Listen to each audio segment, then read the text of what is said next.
Many of our houses leak energy slowly, sometimes in ways we don't even realize.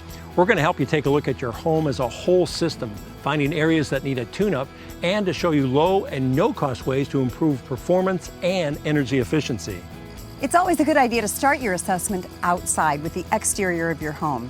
Now, energy can leak through gaps, cracks, and holes, and they can appear in a variety of places. Let's start by walking around the outside of your home and note any gaps or cracks in the foundation or between the foundation and the frame of the house. Examine windows and door casings for loose or missing caulk or weather stripping or other signs of wear or decay that could allow energy to leak out of your house. Take note of areas where utility boxes, pipes, conduit, or vents enter your home to make sure spaces or gaps are not allowing outside air in. Once you have your list of issues, you can create your plan and get some simple supplies to fix them.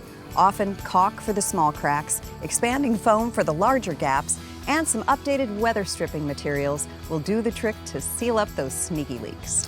Inside, you can do a similar visual inspection. If possible, do it on a windy day with all the windows and doors shut, the furnace off, and the ceiling and all other fans off.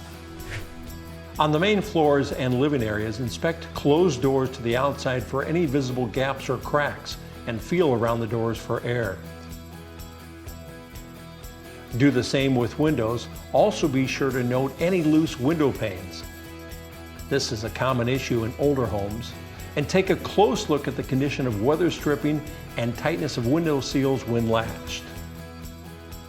Feel around outlets and light switches for drafts. This could indicate an area where outside air is seeping in. In the basement or utility area, take a look at the furnace and any visible ductwork. You want to look for cracks or gaps that need to be repaired. This is a good time to check the furnace filter to see whether it's dirty and needs to be replaced. Here's another trick that might help you identify problem areas where air might be escaping. Light a stick of incense and get the smoke going.